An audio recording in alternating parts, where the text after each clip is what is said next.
오늘 민수기 6장 말씀을 통해 내 백성을 이렇게 축복하라. 하나님이 모세를 통하여 또 이스라엘 제사장들에게 백성들을 너희가 이렇게 축복하면 너희가 그렇게 한 대로 내가 복을 줄 것이다 라고 말씀하고 있습니다. 이 하나님의 약속이 구약 시대에만 해당되어지는 것이 아니고 오늘을 살아가고 있는 우리에게 주시는 하나님의 약속인 줄로 믿습니다. 이 은혜가, 이 복이, 이 하나님의 약속이 여러분들에게 날마다 임할 수 있기를 예수님의 이름으로 축원합니다. 하나님은 우리에게 복의 근원이 되시죠. 성경은 우리에게 복을 주시는 분이 누구인가? 그분은 하나님이시다.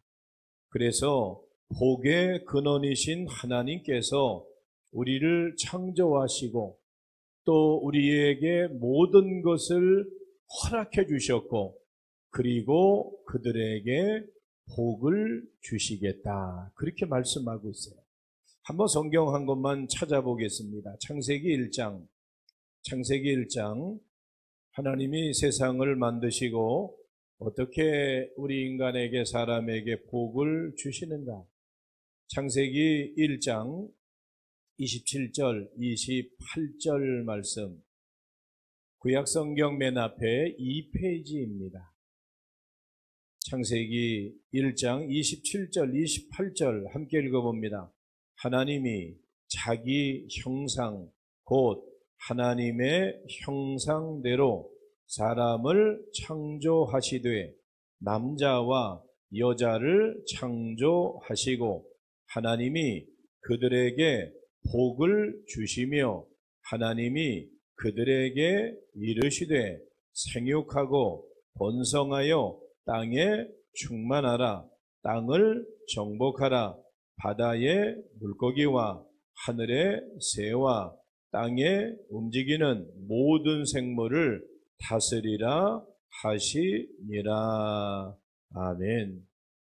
오늘 이 성경, 오늘 읽은 이 창세기 1장 27절, 28절 두 절 성경만 우리가 깊이 묵상하고 읽어보면 하나님이 우리를 얼마나 사랑하시는가. 이 세상의 모든 것을 다 만드셨고 그것을 우리에게 주셨어요. 그것만 주고 끝난 것이 아니라 그들에게 복을 주시며 우리 인생에게 세상의 모든 것을 다 허락해 주셨다라고 하는 그러한 사실을 보게 됩니다. 그리고 이제 안식일을, 창세기 말씀해 보니까 안식일을 일곱째 날에 하나님이 일을, 창조의 역사를 마치시고 쉬셨다. 그 안식일의 개념이 무엇인가 하면 우리 인생들에게, 피곤한 인생, 힘든 인생들에게 복을 주시기 위한 하나님의 프로그램이고 하나님의 계획이고 하나님의 인도하심이다라고 하는 거죠. 그래서 하나님은 안식일에 복을 주셔서 그 안에서 복을 누리고 그리고 쉼을 얻게 하십니다. 창세기 2장 3절 말씀해 보면 한 곳만 더 찾아봅니다. 한번 넘기셔서 우리 한번 창세기 2장 3절 말씀, 창세기 2장 2절 말씀부터 1절 말씀부터 읽어보겠습니다. 창세기 2장 1절, 2절, 3절 함께 읽어봅니다. 천지와 만물이 다 이루어지니라. 하나님이 그가 하시던 일을 일곱째 날에 마치시니 그가 하시던 모든 일을 그치고 일곱째 날에 안식하시니라. 하나님이 그 일곱째 날을 복되게 하사 거룩하게 하셨으니 이는 하나님이 그 창조하시며 만드시던 모든 일을 마치시고 그날에 안식하셨음이니라. 아멘. 하나님은 세상을 창조하셨고 우리 인생에게 복을 주셨고 그리고 일곱째 날에 안식하시며 그날을 복되게 하셨다. 그래서 우리가 이렇게 성전에 나와서 안식일에 주일에 예배 드리는 것이 복을 받아 누리는 거예요. 하나님의 약속을 우리에게 주시는 그런 시간들이 바로 주일이고 그 시간이 예배의 시간인 줄로 믿습니다. 오늘 그런 면에서 오늘 우리는 이 주일을 지키고 하나님 앞에 예배한다라고 하는 것이 얼마나 귀한 것인가. 그런데 신약 성경에 예수님이 이 땅에 오신 이유도 결국에는 하나님의 복된 소식을 알려주시고 그리고 예수님을 통해서 하나님이 주신 그 복을 누리게 하려 합니다라고 신약성경 사복음서에는 말씀을 시작하면서 예수 그리스도를 통해서 인생들이 복을 받는다. 그것은 구약의 눈에 보이는 어떤 그런 복의 개념뿐만 아니라 예수님이 이 땅에 오셔서 우리에게 영적인 복을, 구원의 복을, 영생의 복을, 하늘나라의 복을 더해 주시겠다라고 하는 사실을 우리가 말씀을 통해서 알 수가 있는 것입니다.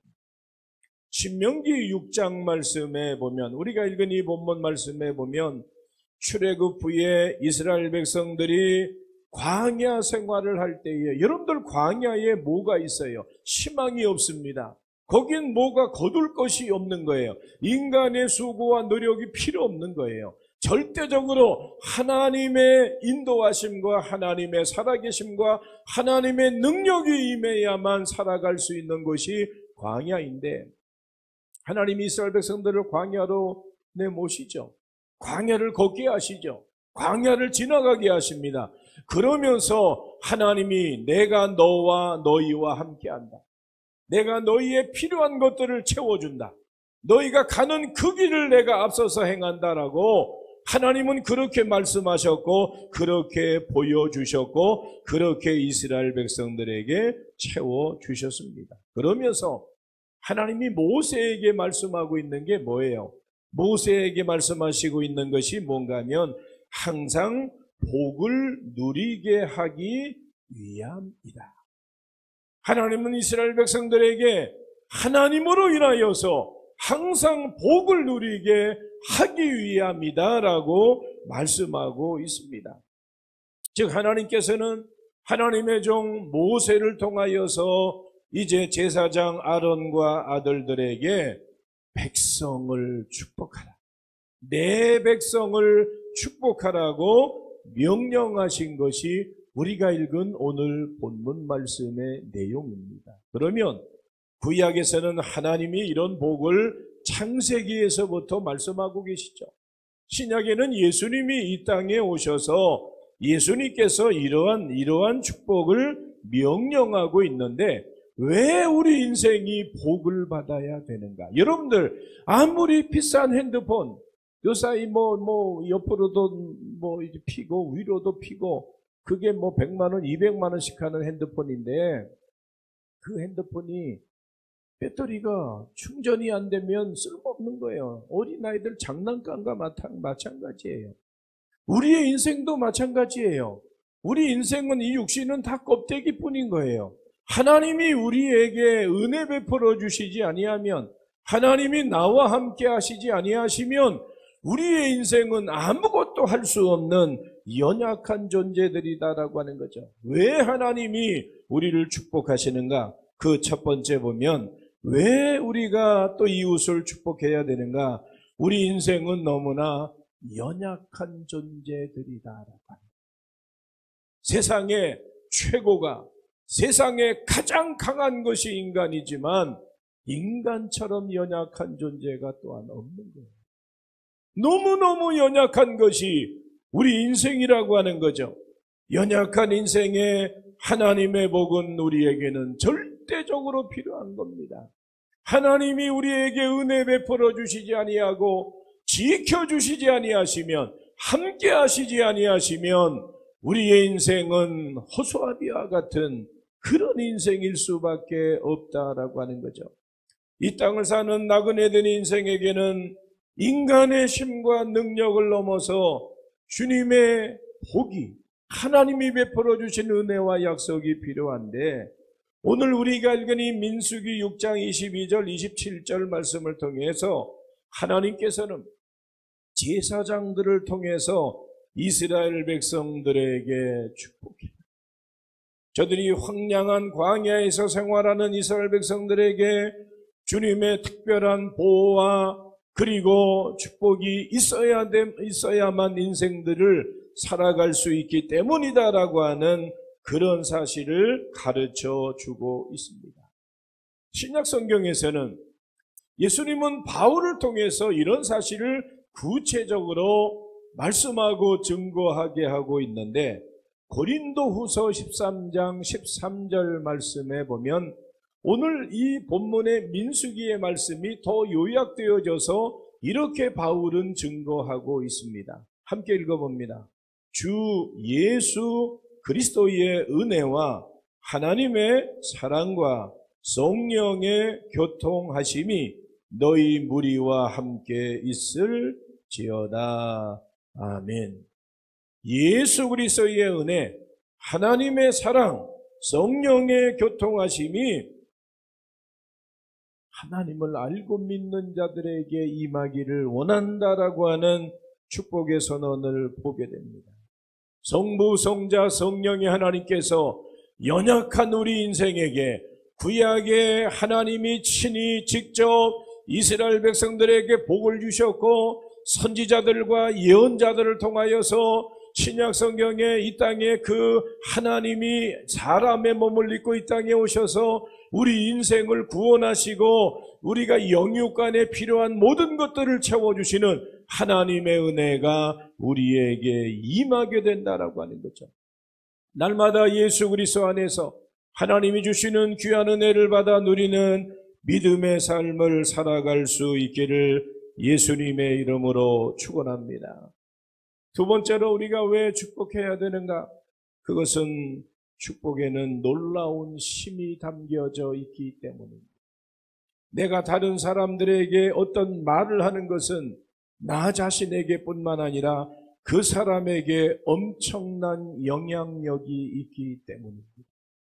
새해를 맞이하면서 여러분들 건강하세요, 형통하세요, 축복합니다, 새해 복 많이 받으세요. 이게 여러분들 이런 말들이 그냥 빈말일지라도 이것이 얼마나 그 사람에게 때로는 격려가 되고 힘이 되고 위로가 되어지고 약속의 소망을 가지고 살아갈 수 있는 것인가라고 하는 것을 생각한다라고 한다면 말 한마디 한마디가 얼마나 중요한 것인가.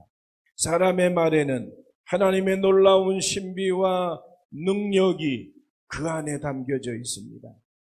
그래서 축복의 통로인 기도에는 하나님의 응답이 있는 거예요. 우리가 예수 그리스도의 이름으로 우리가 원하는 바, 기도하는 것, 우리가 간절히 기원하는 그 모든 것들, 하나님의 은혜에 감사하는 그 모든 기도가 내 기도가 하나님 앞에 올려진다라고 하는 것이죠. 그래서 우리가 기도할 때 때로는 즉각적인 기도의 응답도 있지만 때로는 긴 시간을 인내하며 기도하고 기다려야 되는 그때도 있습니다. 그러므로 진지하게 계속해서 낙심하지 말고 우리가 기도하는 그런 영적인 신앙의 모습을 우리 모두에게 있어야 되는 것입니다. 축복에도 마찬가지라고 하는 거예요. 민수기 14장 28절 말씀해 보니까 이렇게 말씀하고 있습니다. 읽어봅니다. 여호와의 말씀에 내 삶을 두고 맹세하노라. 너희 말이 내 귀에 들린 대로 내가 너희에게 행하리니. 아멘. 여호와의 말씀을 두고 맹세한다. 내 말이 내 귀에 들린 대로 내가 시행하겠다. 하나님은 여러분들이 말한 대로 듣고 그것을 이루어 가시겠다라고 하는 거예요. 이게 얼마나 엄청난 말씀인가. 내 입에서 그래서 우리가 어떤 말을 해야 되는가라고 하는 것을 성경은 분명하게 말씀하고 있는 것입니다. 그만큼 우리가 생각하는 것 이상으로 말에는 엄청난 능력이 있다라고 하는 거죠. 우리가 이 명절에 오늘 사랑하는 모든 지체들에게 올 한 해도 건강하고 올 한 해도 승리하며 올 한 해도 하나님의 약속이 구체적으로 임하기를 원하는 간절한 축복이 오늘 여러분들에게 남에게 이루어지게 될 때에 하나님은 하나님의 귀에 들린 대로 그대로 시행하시겠다라고 말씀하고 있습니다. 이 귀한 은혜가 여러분들에게 임할 수 있기를 예수님의 이름으로 축원합니다. 하나님은 우리에게 부모로, 어른으로, 사람으로 축복하는 권세를 주셨어요. 창세기 말씀도 마찬가지고 오늘 본문 말씀도 마찬가지로 내 백성을 이렇게 축복하라고 말씀하고 있는 것을 보게 되어지죠. 우리는 하나님의 축복의 대상이자 하나님의 복의 통로요 대행자들입니다. 복의 원천은 하나님이신 거예요. 누가 어떤 사람이 세상에 내가 너희에게 복을 준다 할 수 없는 거예요. 하나님이 주시는 것이 그것이 분명한 것이고 그것이 하나님의 약속이라고 하는 것을 보게 되어지죠. 그 복은 내가 하는 것이 아니라 하나님이 우리 인생에게 내려주시는 것이고 우리는 하나님의 복 주시기를 바라며 믿음으로 선포하는 것임을 오늘 본문 말씀을 통해서 보게 됩니다. 오늘 27절 말씀해 보니까 그들이 이같이 내 이름으로 이스라엘 자손에게 축복할지니 내가 그들에게 복을 주리라 말씀하고 있습니다. 사랑하는 성도 여러분, 이제 이 설날의 명절에 특별히 사랑하는 가족들, 자녀들 더 많이 세뱃돈 주는 것도 필요하지만 축복하는, 그래서 여호와의 이름으로 축복하는 그 복이 그 자녀와 부모의 관계에 있어서 부모가 축복권이 있기 때문에 그렇게 자녀들에게 축복할 때 하나님의 귀한 은혜와 응답이 반드시 임하게 됨을 믿습니다. 세 번째로 왜 우리가 축복을 해야 되는가? 그것은 하나님의 명령이기 때문입니다. 내 백성을 축복하라. 내 백성을 축복하라고 명령하고 있는 것을 보게 되어지죠. 오늘 말씀해 보니까 내가 그들에게 복을 주리라.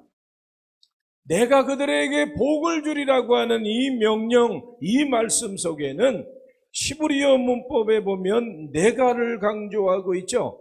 그래서 제사장이 백성을 축복할 때에 여호와께서를 반복하여서 강조하고 있는데 하나님의 약속에도 내가를 강조하고 있습니다. 하나님은 제사장을 통해 백성에게 축복의 말을 전하도록 명령하고 있습니다. 그리고 하나님은 제사장의 축복대로 그들에게 복을 주리라 말씀하고 있습니다.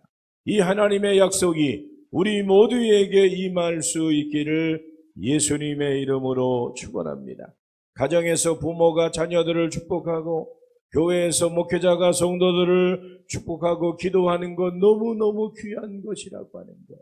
만약에 여러분 한번 상상을 해보세요. 내 자녀가 지금 어려운 일로 힘들어해요. 고통스러워해요. 괴로워해요. 그때 그 자녀가 잠자고 있는 그때에 내가 그 자녀의 머리나 손을 잡고 눈물을 흘리며 기도한다라고 할 때에 하나님도 들으시지만 때로는 자녀가 부모의 기도를 들어요. 정말로 살고 싶지 않다. 인생 끝내버리고 싶다라고 할 때에 그 어머니의 눈물의 기도가 자녀들을 다시 일으킬 수 있다고 하는 거예요. 하나님이 들으시고 하나님이 합력하여 선을 이루게 도와시지만 오늘 그러한 기도가 우리의 자녀와 후손들을 강건하게 세워주는 하나님의 놀라운 능력이 임하게 되는 줄로 믿습니다. 그러므로 다른 사람에게 하는 축복이 너무 소중하고 하나님이 친히 임재하시기에 우리가 진실된 마음으로 복을 빌고 그들을 향하여 축복할 때 하나님은 내가 그들에게 복을 주리라 말씀합니다. 그러면 네 번째로 어떻게 우리가 축복을 선언해야 될까? 오늘 말씀은 이렇게 가르쳐주고 있죠. 구약시대의 제사장들이 이스라엘 백성들에게 오늘 본문 말씀에 그 축복을 뭘 그들에게 복을 빌라고 말씀하고 있는가? 그 말씀을 보니까 하나님은 자기 백성에게 복 주시기를 원하셔서 내 백성을 축복하라고 제사장들에게 명령하고 있는데, 하나님은 지금도 우리를 아시기 때문에 우리에게도 동일하게 임하는 하나님의 약속입니다. 그 하나님이 제사장들에게 이제 백성을 축복하라고 하는 것이 뭐 여러 가지로 이제 나누기도 하지만 특별히 세 가지입니다. 그 첫 번째가 뭡니까? 그것은 하나님의 보호하심이라고 하는 거죠. 하나님이 너희를 지켜주시기를 원한다. 하나님의 보호하심. 하나님은 오늘도 우리를 지켜주시는 분이심을 믿습니다. 그래서 첫째 축복은 하나님의 지켜주심에 관한 것임을 우리가 24절 말씀을 통해서 보게 됩니다. 우리의 삶에 얼마나 많은 위험한 일들이 많이 있습니까? 하나님이 우리를 지켜주시고 보호하시지 아니하시면 우리의 인생은 단 한순간도 평안한 삶을 살아갈 수가 없는 것입니다. 그리고 힘든 성도들에게 하나님의 돌보심과 회복의 은총을 구하면서 예수님의 이름으로 축복할 때에 그가 새 힘과 능력을 통해 담대함을 가지고 다시 일어설 수 있는 줄로 믿습니다. 두 번째로 백성에게 뭐라고 축복하라고 말씀하고 있는가? 두 번째는 은혜를 베풀어 주시기를 원하도록 축복하라. 하나님은 우리에게 은혜를 베풀어 주시는 분이십니다. 하나님은 늘 얼굴을 우리에게 비추어서 은혜를 베푸시기를 원한다라고 오늘 25절은 우리에게 가르쳐 주고 있습니다. 삶에서 힘들고 지치고 낙담할 때에 우리는 그것을 이겨낼 힘이 필요한데, 나를 위로하고 나에게 용기를 주시는 분이 하나님이시다라고 하는 거죠. 하나님이 우리에게 은혜 베풀어 주십니다. 올 한 해 2024년 위로부터 내려주시는 하나님의 은혜가 여러분들에게 임할 수 있기를 예수님의 이름으로 축원합니다. 또 하나님은 제사장들에게 백성을 뭐라고 축복하는가? 세 번째는 평강 주시기를 원하노라. 하나님은 우리에게 평강 주시는 분이심을 믿습니다. 예수님은 오늘 이제 두려움에 이제 방에 들어가 문을 잠그고 두려움에 떨고 있는 제자들에게 오셔서 너희에게 평강이 있을지어다. 부활의 주님은 두려움에 있는 제자들에게 오셔서 너희에게 평강이 있을지어다 말씀하셨던 것처럼 오늘 이스라엘 백성들에게 우리가 오늘을 살아가고 있는 우리에게 필요한 것이 무엇인가? 그것이 평강의 은혜라고 하는 거죠. 불안한 환경 속에서 하나님의 특별한 평강이 우리에게 필요한 줄로 믿습니다. 우리가 얻을 평안이 특별한 것임을 예수님은 우리에게 말씀하고 있어요. 내가 주는 평안은 세상이 주는 것과 같지 않다. 우리는 하늘 평안을 통하여서 날마다 주와 동행함으로 그 십자가의 능력 안에 살아갈 수 있기를 예수님의 이름으로 축원합니다. 한 날 한 날 살아가는 날, 숨쉬며 살아가는 이 모든 것들이 다 생각해 보면 하나님의 절대적인 은혜라고 하는 거죠. 장례식을 치르고 며칠 되지 않았는데 지나왔던 시간들을 이렇게 되돌이켜 보면 걸음걸음마다 하나님이 함께 하셨고, 또 장모님을 천국으로 떠나 보내드리는 시간을 이렇게 보내면서 참 여러 가지로 감사한 일들이 참 너무 많다. 건강하게도 오래 사시면 좋겠지만 건강하게 사시다가 그렇게 건강하게 사시다가 병원에 오랜 동안 입원하지 아니하시고 요양원에 계시지 아니하고 몇 달 동안 자녀들과 함께하는 시간을 보내고 마지막 이제 천국 가는 시간을 준비하는 그런 시간들로 지나고 나니까 짧은 인생이고 또 자녀로서 더 많이 효도하지 못한 아쉬움도 많이 있고, 이번 설날 명절을 보내면서 부모님이 이제는 다 저나 집사람이나 다 이제 천국 떠나 보내고 나서 이제는 찾아갈 곳도 없다. 재배할 어르신도 없다. 아마 고아가 된 그런 느낌이 많이 들더라고요. 그래서 부모님이 이렇게 버팀목이 되어주는 게 참 얼마나 귀한 일일까. 그런 생각을 많이 하는데 우리 권사님들 건강하세요. 건강하게 사시기 바랍니다. 하나님이 우리에게 베풀어 주시는 것, 하나님이 우리에게 베풀어 주시지 아니하시면 우리 인생은 아무것도 할 수 없는 연약한 존재들입니다. 하나님은 모세를 통하여 제사장들에게, 백성들에게 이렇게 축복하라. 하나님의 지켜주심이, 보호하심이 있기를 원하며 하나님이 은혜 베풀어 주시기를 원하며 하나님이 주시는 영적인 그리고 영원한 평강이 있기를 원한다라고 하는 주의 말씀을 기억하며 올 한 해 2024년 여러분 모든 가정마다 이러한 하나님이 주시는 약속의 복이 여러분들에게 날마다 임할 수 있기를 예수님의 이름으로 축원합니다.